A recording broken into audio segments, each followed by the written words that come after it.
Hello guys, this is Shifa ma'am, your English educator on गाइडली। So guys, आज मैं आप लोगों के लिए वीडियो लेकर आई हूँ जिसमें हम लोग डिस्कस करेंगे last minute tips, last minute strategy, how to score more than 25 plus marks in tomorrow's and the upcoming 3 days SBI PO prelims exam.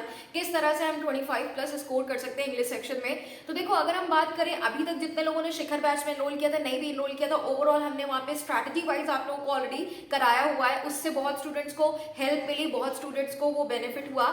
जिन लोगों ने नहीं भी एनरोल किया गाइस, तो उसके लिए कोई बात नहीं, हम आप लोगों को यूट्यूब पे भी ऑलरेडी क्लासेस देते रहे हैं प्रॉपर। तो ओवरऑल देखो 30 क्वेश्चंस जो आते हैं, हमने आपको बहुत बार यूट्यूब पे भी बोला है क्लासेस वगैरह में कि भाई अपने पेपर को 2 पार्ट पे इंग्लिश सेक्शन को हम डिवाइड करते हैं। एक तो हम पैसेज वाले क्वेश्चंस अलग कर देते हैं, जैसे कि रीडिंग कॉम्प्रिहेंशन, क्लोज टेस्ट हो गया और हमारा पैरा जंबल्स हो गए। ये क्वेश्चंस हम एक स्लॉट में कर देते हैं और नेक्स्ट स्लॉट में हम करते हैं हमारे जितने 1-2 लाइनर क्वेश्चंस हो गए, मिसस्पेल्ड इनएप्रोप्रिएट वर्ड्स हो गए, हमारे वर्ड स्वैपिंग के क्वेश्चंस हो गए, वर्ड यूजेज हो गए, हमारे डबल फिलर्स, सिंगल फिलर्स या फिर पैरा कंप्लीशन के क्वेश्चंस आ गए, ये हम एक तरफ कर देते हैं। ठीक है, एरर स्पॉटिंग हो गया, फ्रेज रिप्लेसमेंट हो गया, तो ये चीजें हम लोग सेकंड पार्ट में कर देते हैं। तो 2 पार्ट्स में पेपर को डिवाइड कर दिया। अब हम करते क्या है भाई, सबसे पहले हमारी ये टेंडेंसी होती है कि हम लोग 1-2 लाइनर क्वेश्चंस को अटेम्प्ट करें। क्यों करें, उसका भी रीजन है, क्योंकि देखो पढ़ना कम पड़ता है। ठीक है, कंसंट्रेट आप करके पढ़ना कम पड़ता है और कम समय में ज्यादा से ज्यादा क्वेश्चन आप एक्यूरेसी के साथ अटेम्प्ट कर पाते हैं। ठीक है, तो इसीलिए गाइस मेरी आप लोगों से यही सजेशन है कि कल के एग्जाम में भी,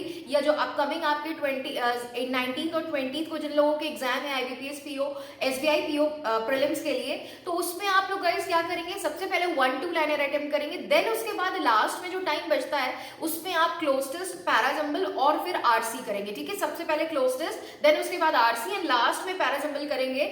और आरसी में एक चीज ये है कि इन्फरेंस बेस्ड क्वेश्चन अगर आता है 1 नंबर का ही आएगा, क्योंकि इन्फरेंस बेस्ड ऐसा नहीं कि 8 मार्क्स का आरसी या 7 मार्क्स का आरसी आया है तो पूरा इन्फरेंस बेस्ड आता है, ऐसा तो नहीं होता। एक क्वेश्चन ही आता है inference based. Inference based question आप लास्ट में करिए। और अगर मान लीजिए ओवरऑल आपने जितने क्वेश्चन 8 मार्क्स का सपोज आपका आरसी आया हुआ है, तो अगर मान लीजिए आपने 7 क्वेश्चन अटेम्प्ट किए, तो 7 क्वेश्चन आपने कहीं ना कहीं आरसी को पढ़कर उस अप्रोच को, रीडिंग के अप्रोच से ही सॉल्व किया होगा ना।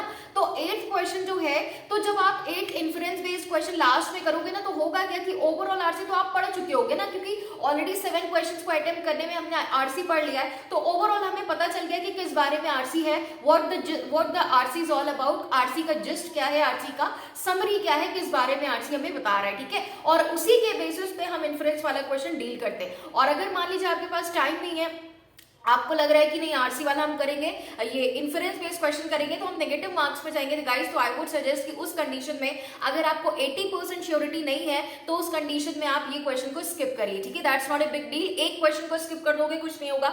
लेकिन ऐसा हो सकता है कि अगर आपने अटेम्प्ट कर दिया, 80% चांसेस थे कि वो गलत हो सकता है, माइनस मार्किंग में चले जाओगे, 0.25 चले जाएंगे, तो कोई मतलब नहीं है। क्लियर, तो इस अप्रोच के साथ आप एग्जाम में जाएंगे। और भाई हर क्वेश्चन देखो करने के लिए नहीं होता है, कुछ क्वेश्चन आपको छोड़ना भी होता है, समझ आ रही है, जिससे कि एक्यूरेसी मेंटेन हो। सबसे मेन चीज है एक्यूरेसी। ठीक है, फिलर्स के भी कुछ क्वेश्चन, अगर मान लो सिंगल फिलर्स आता है एग्जाम में, सिंगल फिलर्स में कुछ वोकैब ऐसी आ जाती है कि हमने कभी सुना ही नहीं है, कभी पढ़ा ही नहीं है, वोकैब का कुछ आइडिया ही नहीं लग पा रहा है, तो उस कंडीशन में हम आपसे कहेंगे कि ऐसे क्वेश्चंस को आप स्किप करिए, ना कि उन क्वेश्चन को अटेम्प्ट करिए जहां पे आपको बिल्कुल भी आइडिया नहीं लग पा रहा है कि इस वर्ड का क्या मीनिंग निकल रहा है। क्योंकि डबल फिलर्स में देखो हिट एंड ट्रायल चलता है, लेकिन अगर मान लो एग्जाम में, कल की एग्जाम में 4 शिफ्ट में से या फिर आने वाले 2 दिन में सिंगल फिलर्स ऐसा आ जाता है जिसमें कुछ वोकैब बहुत डिफिकल्ट आ जाती है, जिसका हमें कहीं पे भी अंदाजा ही नहीं लग रहा है, कहीं पे हमें कुछ भी क्लियर नहीं हो पा रहा है कि इस वर्ड का क्या सेंस निकल सकता है, तो उस कंडीशन में हम आपको यही सजेस्ट करेंगे कि उन क्वेश्चंस को आप स्किप करिए। और ऐसा तो नहीं है कि पूरे पेपर में वही क्वेश्चन होंगे,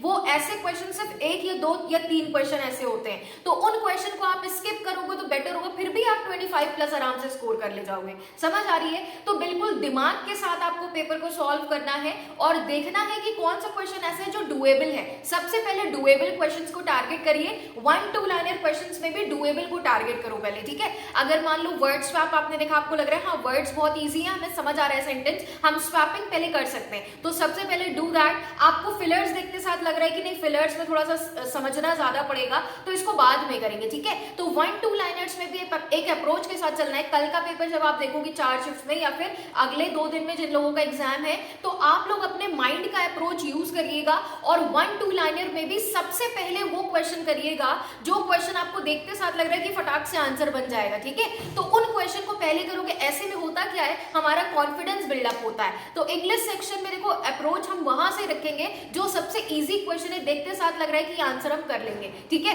तो उन क्वेश्चन को जब पहले अटेम्प्ट करते हैं तो होता क्या है, कॉन्फिडेंस भी बढ़ता है और एक्यूरेसी आ रही है, कॉन्फिडेंस भी बूस्टअप हो रहा है, तो फिर हमें लगता है कि हमारा तो पेपर अच्छा जा रहा है, ठीक है। तो जब एक माइंड में कहीं ना कहीं सेटिस्फैक्शन आता है ना, तो अपने आप कहीं ना कहीं आपकी परफॉर्मेंस पे भी वो क्या करता है, परफॉर्मेंस को भी वो आपकी इन्फ्लुएंस करता है, ठीक है। तो इसलिए भाई आप लोगों को सबसे पहले वही क्वेश्चंस को टच करना है जो क्वेश्चन आपको 1-2 लाइनर में भी देखते साथ लगे कि ये हमारा बन जाएगा। और मान लो कुछ ऐसे वर्ड्स आते हैं जो फंसा देते हैं, आपको लग रहा है कहीं पे भी हमें समझ नहीं आ रहा, कुछ ऐसे वर्ड्स आ गए, मान लो वर्ड यूजेज के क्वेश्चंस आ गए, वर्ड यूजेज में ऐसा वर्ड दिया जिसका मीनिंग ही हमें नहीं पता है, तो वो क्वेश्चन को आई वुड सजेस्ट कि उसको आप स्किप करो। नेक्स्ट क्वेश्चन देखो, हो सकता है वर्ड यूजेज के अगर 4 क्वेश्चन आए, 4 में से एक नहीं बना लेकिन 3 तो बनेंगे, क्लियर है। तो इस अप्रोच के साथ चलिए, ना कि उसी क्वेश्चन में स्टक हो जाना, ठीक है।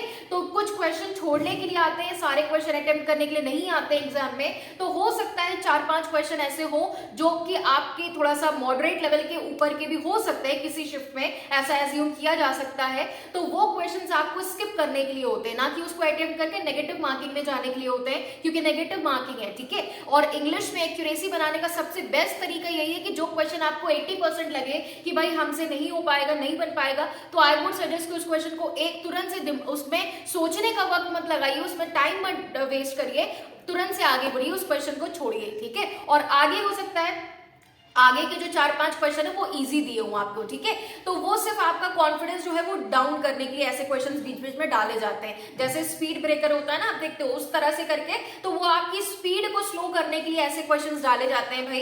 तो इसलिए आप पेपर को बिल्कुल एक बार अच्छे से करके देखिएगा, पढ़िएगा आराम से, सुकून से, और फिर उसके बाद 1-2 लाइनर से अप्रोच करिएगा। अब इसको समराइज करते हैं वीडियो को, तो 1-2 लाइनर से अप्रोच करेंगे और 1-2 लाइनर में भी सबसे पहले वो क्वेश्चन देखते साथ लगता है ना, हम देखो मॉक में भी अभी शिखर बैच में या ऑलरेडी यूट्यूब पे क्लासेस कराते हैं, तो आप लोगों को देखते साथ समझ आ जाता है ना कि ये तो क्वेश्चन तो बहुत इजी था, ये क्वेश्चन टफ था, इसमें टाइम लगा।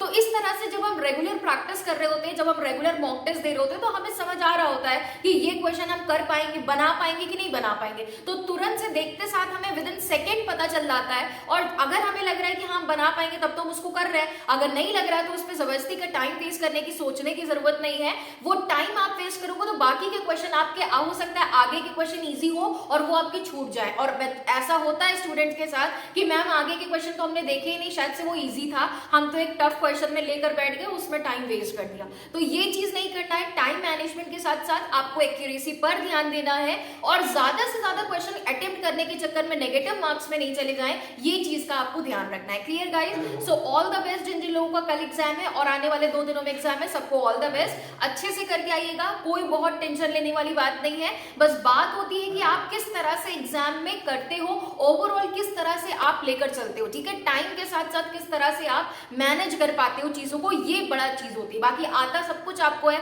आरसी क्लोज टेस्ट, पैरा जंपल, सब कुछ आप लोगों को आता है, बहुत प्रैक्टिस आप लोगों ने की हुई है। बस बात ये है कि आप लोग किस तरह से वहां पे मैनेज करते हो। मैनेजमेंट स्किल्स आपके पास होनी चाहिए, मैनेजमेंट स्किल्स होगी तो बहुत अच्छा आप कर ले जाओगे एग्जाम में। Clear? So thank you everyone, stay tuned with me only on guide YouTube channel. Free classes English की चल रही है यहाँ पे, और हो सकता है कल हम आपको मेमोरी बेस्ड पेपर कराएंगे। कल आप लोग एग्जाम देकर आएंगे तो मुझे टेलीग्राम ग्रुप पे बताएंगे कि कैसा पेपर था 4 शिफ्ट्स का, तो उसके बेसिस पे हम आपको मेमोरी बेस्ड पेपर कल रात 8 बजे वाली क्लास में